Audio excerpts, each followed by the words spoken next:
నమస్తే, welcome to burning topic. వచ్చే నెలలో భారత ప్రధానమంత్రి నరేంద్ర మోదీ జపాన్ పర్యటనకు వెళ్లనున్నారు. ఈ సందర్భంగా ఢిల్లీలో తాజాగా జరిగినటువంటి భారత్ జపాన్ విదేశాంగ శాఖ ప్రతినిధుల సమావేశంలో ఓ కీలక విషయాన్ని తెలిసింది. రెండు దేశాల మధ్య స్నేహానికి గుర్తుగా జపాన్ భారత్కు ఒక భారీ గిఫ్ట్ ఇవ్వబోతుంది. అదేంటి? ఇక భారత్కు జపాన్ ఇచ్చేటువంటి గిఫ్ట్ ఎలా ఉండబోతుంది? మోదీ విదేశాంగ విధానాల వల్లే ఇది సాధ్యమైందా?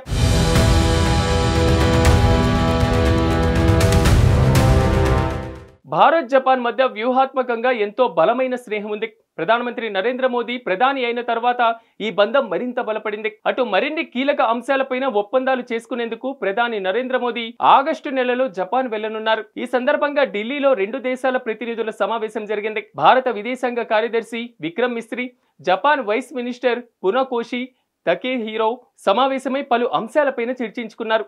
ఆగస్టులో జపాన్లో జరగనున్న వార్షిక ద్వైపాక్షిక సమావేశానికి మోదీ హాజరవుతారు. ఈ పర్యటనలో జపాన్ ప్రధాని హిగేరు ఇషిబాతో భేటీ కానున్నారు. అలాగే షింకన్సేన్ బుల్లెట్ ట్రైన్ ప్లాంట్ను మోదీ సందర్శిస్తారు. అలాగే ఇండో పసిఫిక్ ప్రాంతంలో శాంతి భద్రత కోసం క్వాడ్ సమావేశంలో కూడా మోదీ పాల్గొంటారు.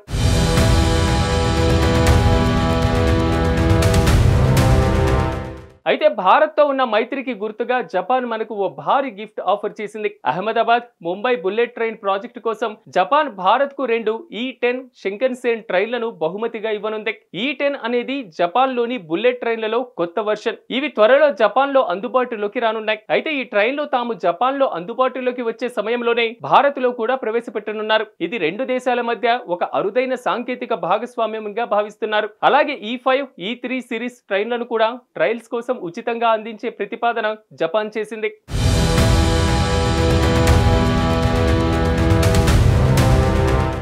ఐదు 508 కిలోమీటర్ల Ahmedabad Mumbai high speed rail corridor భారత్లో మొట్టమొదటి బుల్లెట్ ట్రైన్ ప్రాజెక్ట్. దీనిని జపాన్లోని షింకన్సేన్ రైల్ టెక్నాలజీతో నిర్మిస్తున్నారు.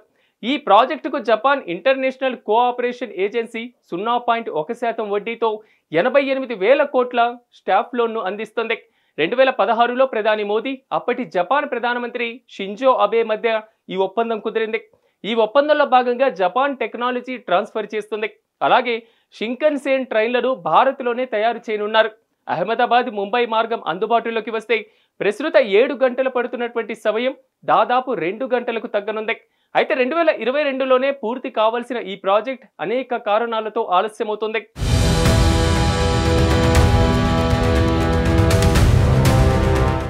2017లో ప్రారంభమైన Ahmedabad Mumbai bullet train project మొదట 2022లో పూర్తవుతుందని భావించారు.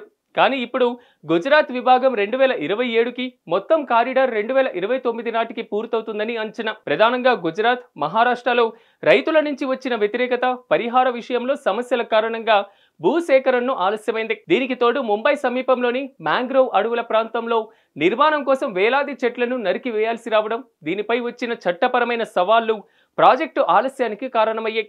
అయితే ప్రాజెక్టు పనులు చాలా వేగంగా సాగుతున్నాయి. గుజరాత్, మహారాష్ట్రలో భూసేకరణ పూర్తయింది.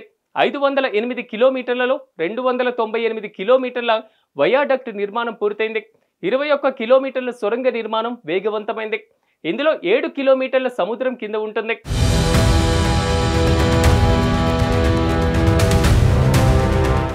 ఢిల్లీలో జరిగినటువంటి భారత విదేశాంగ శాఖ కార్యదర్శి Vikram Misri, Japan vice minister Funakoshi Takehiro సమావేశంలో బుల్లెట్ ట్రైన్ ప్రాజెక్టుతో పాటుగా ఇతర కీలక అంశాలపైన చర్చించారు.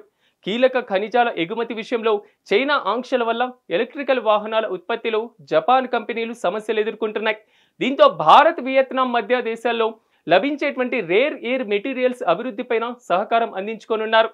అలాగే భారత్లో జపాన్ పెట్టుబడులను పెంచడం, textiles, telecom, fintech, digital learning, semiconductor supply చైన్లపై దృష్టి పెట్టడం వంటి అంశాలపైన చర్చించనున్నారు. వారసత్వ పర్యాటకం, మల్టీ సిటీ ట్రావెల్ ప్యాకేజీలు, బౌద్ధ పుణ్యక్షేత్రాల ప్రమోషన్ వంటి అంశాలు కూడా రెండు దేశాల ప్రతినిధుల సమావేశంలో చర్చకు వచ్చాయి.